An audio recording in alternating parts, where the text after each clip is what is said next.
السلام علیکم ورحمۃ اللہ وبرکاتہ۔ میرا ایک سوال دونوں مشائخ سے ہے، یعنی یکے بعد دیگرے دونوں اساتذہ ہمارے جواب دیں گے انشاءاللہ۔ جیسا کہ ہمیں اکثریت کو اس کا علم ہوگا کہ شیخ وسیم احمد ریاضی حفظہ اللہ تعالی جامع عمر بن خطاب یعنی سنابل کے مستقل خطیب ہیں، اور شیخ محمد رحمانی حفظہ اللہ جامع ابو بکر یعنی عثمان بن عفان جو شعبہ حفظ کا ادارہ ہے اس کے مستقل خطیب ہیں۔ تو ظاہر ہے کہ علم اور تجربے میں بڑا فرق ہے۔ تو میرے خیال سے ہمارے یہاں جتنے سامعین ہیں سب سے لمبا اور گہرا تجربہ خطابت کی دنیا میں، اور خاص طور سے عام خطابات اور خطبات میں فرق ہوا کرتا ہے۔ تو خطبات جمعہ کی تیاری میں آپ دونوں مشائخ کیا طریقہ کار اختیار فرماتے ہیں؟ جی شیخ، پہلے آپ تجربہ آپ کا زیادہ ہے، اس وجہ سے پہلے آپ اختصار کے ساتھ ٹائم زیادہ ہو رہا تھا۔ عزیزم نے یہ بہت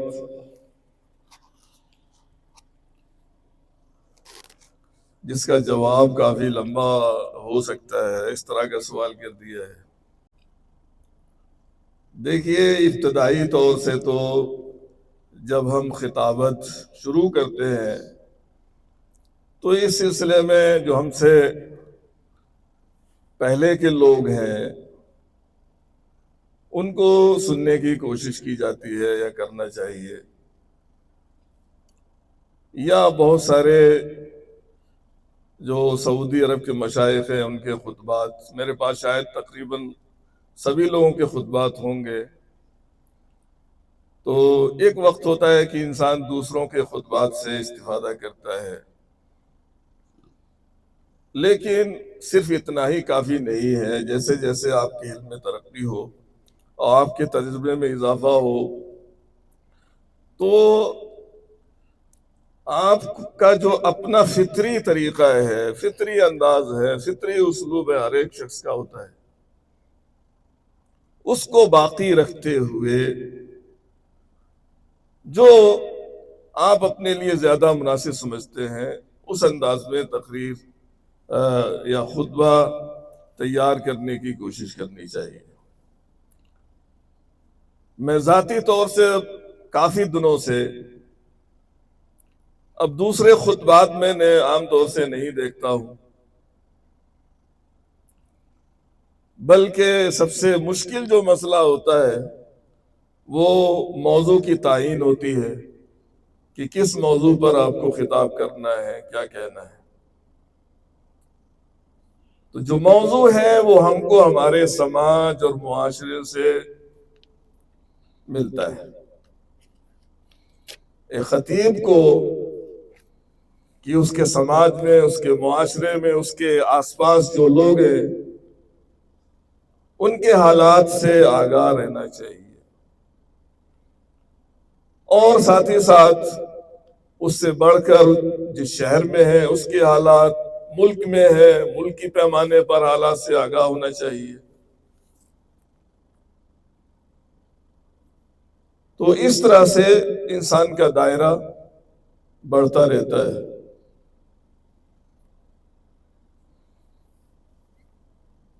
اور موضوع کی تعین اگر ہو جائے تو دوسرا مرحلہ آتا ہے کہ آپ کو خطبے سے متعلق کچھ نصوص چاہیے۔ میرا اپنا طریقہ ہے کہ قرآن میں اللہ رب العزت نے موضوعات کو، بلکہ علماء کرام نے تو آج کل بہت ساری کتابیں بھی تالیف کی ہوئی ہیں، کچھ کتابیں تو قرآن کے الفاظ کے لحاظ سے ہیں، المعجم المفارس لالفاظ القرآن الکریم، اور کچھ کتابیں الفارس الموضوعی، اس طرح کے عنوان سے کتابیں علماء نے تصنیف کی ہوئی ہے۔ ان سے مدد مل جاتی ہے کہ کوئی موضوع آپ دیکھنا چاہتے ہیں تو قرآن میں یہ کہاں بیان کیا گیا ہے۔ اور بہتر یہ ہے کہ اگر ان آیات کو آپ شمار کر لے جائیں، اس سے بھی ایک چیز کی اہمیت واضح ہوتی ہے کہ اللہ رب العزت نے لفظ صلاۃ قرآن میں کتنی جگہ ذکر فرمایا ہے، لفظ زکوٰۃ کتنی جگہ ہے۔ ظاہر سی بات ہے جتنی زیادہ تکرار ہے جس موضوع کی، اس سے اس کی اہمیت کا اندازہ ہوتا ہے، یہ بھی ایک اہمیت کا پہلو ہوتا ہے۔ تو قرآن میں تلاش کرنے کی کوشش کریں جو موضوع جس موضوع پر آپ تقریر کرنا چاہتے ہیں۔ اس کے بعد قرآنی آیات کو، اب ظاہر سی بات ہے ایک موضوع سے متعلق بہت ساری آیات ہو سکتی ہیں، ان آیات میں سے اگر وقت مختصر ہے، ایک دو خطبے میں آپ کو ساری بات کہنی ہے، تو ان میں سے کیا کرنا ہوگا، آپ کو انتخاب کرنا ہوگا، کچھ آیات کا انتخاب کریں گے۔ زیادہ خطبے دینے ہیں تو اور زیادہ خطبے ہو سکتے ہیں، تو آیات کا انتخاب، پھر آیات کا صحیح مفہوم، صحیح ترجمہ آپ کو آنا چاہیے، اور ان آیات کی روشنی میں جو ہمارے مسائل، ہمارے سماج اور معاشرے میں جو موضوع آپ نے اپنایا ہے، اس کی روشنی میں پھر بیان کرنا چاہیے۔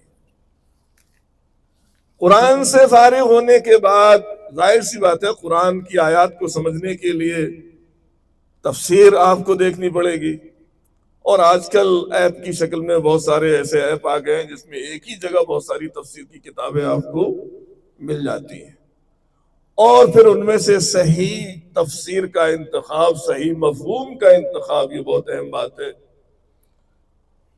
قرآن کے بعد احادیث کا نمبر آتا ہے۔ دوسرا ہمارا مصدر کیا ہے؟ ہماری معلومات کا ماخذ مصدر اللہ کے رسول صلی اللہ علیہ وسلم کی احادیث ہے۔ احادیث میں غور و فکر کریں، تلاش کریں، اور جو احادیث مل جائے ان میں پھر ان کی توثیق کا مسئلہ آتا ہے۔ بہت دفعہ ایسا ہوتا ہے کہ حدیث بہت مشہور ہے، اور میں بہت دفعہ، کئی دفعہ ایسا ہو چکا ہے کہ میں خطبہ دینے جا رہا ہوں اور سوچا کہ چلو اس کی کسی نے اپنے خطبے میں لکھی ہوئی ہے وہ حدیث، لیکن چلو اس کو چیک کر لیا جائے کہ یہ حدیث صحیح ہے یا صحیح نہیں ہے، اور جب اس کو تلاش کیا تو معلوم ہوا کہ وہ حدیث کیا ہے؟ ضعیف ہے۔ تو آج کل تو آپ کو ممبر پہ ہی لوگ پکڑ لیتے ہیں، ممبر خطبے کے فوراً بعد لوگ اکٹھے ہو جاتے ہیں، مولانا آپ نے یہ حدیث کیا ہے؟ ضعیف حدیث آپ نے پیش کر دی ہے۔ تو اللہ کے رسول صلی اللہ علیہ وسلم کی جو حدیث ہیں ان کی توثیق ضروری ہے۔ جو حدیث آپ پیش کرنے جا رہے ہیں اس کی سند کیسی ہے، صحیح ہے، صحیح نہیں ہے، اور اگر کمزوری بہت شدید قسم کی نہیں ہے اور کسی عالم نے اس کی سند کو حسن یا صحیح قرار دیا ہے تو آپ اشارہ کر سکتے ہیں فلاں صاحب نے اس حدیث کی سند کو کیا ہے؟ حسن قرار دیا ہے، اتنی گنجائش ہو سکتی ہے، لیکن بہت زیادہ ضعیف حدیث آپ بیان کر دیں، یہ مناسب خطیب کے لیے نہیں ہے۔ یہ پریشانی وہی ہوتی ہے جب آپ آنکھ بند کر کے دوسرے لوگوں کے خطبے پیش کر دیتے ہیں۔ توثیق ضروری ہے۔ تو میرا اپنا طریقہ یہی ہے کہ میں پہلے قرآن کی آیات پیش کرتا ہوں، اس کے بعد اللہ کے رسول کی حدیثوں کا انتخاب، اور اس کے بعد اقوال صحابہ اگر آپ کو مل جائیں تو بہت اچھی بات ہے۔ آج کل لوگوں نے کتابیں بھی مختصر کر دی ہیں، حلیت الاولیاء کا اختصار بھی لوگوں نے کیا ہوا ہے، اس میں بہت سارے صحابہ کے اقوال ہیں۔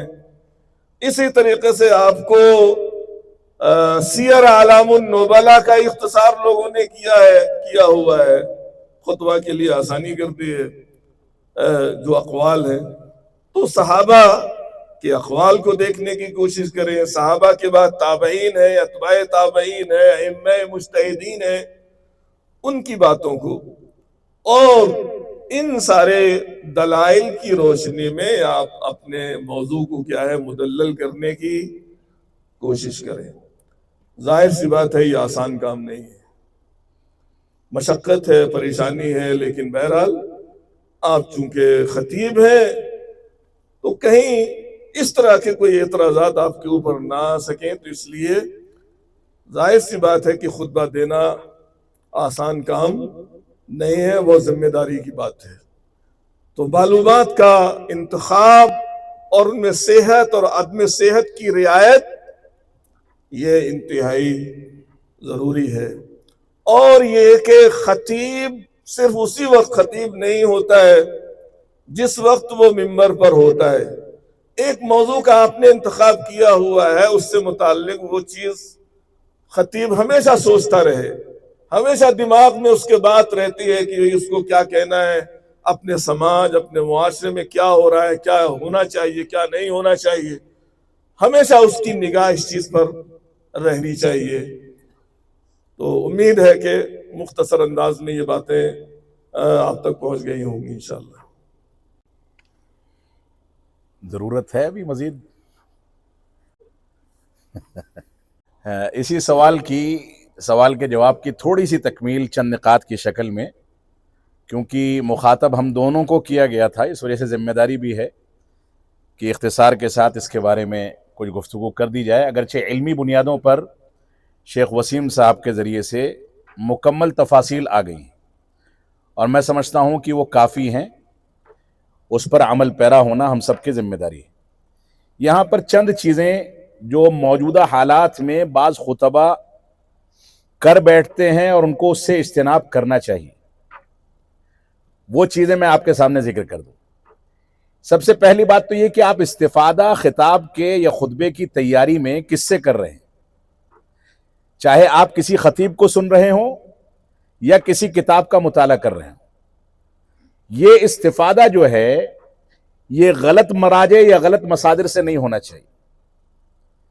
کبھی کبھی بلکہ انسان جذباتی ہے، اور جذباتیت میں جو فیصلے کیے جاتے ہیں وہ عام طور سے غلط ہوتے ہیں، اور خطبہ جو ہوتے ہیں، خطیب جو ہوتا ہے وہ عام انسان سے زیادہ جذباتی ہوتا ہے۔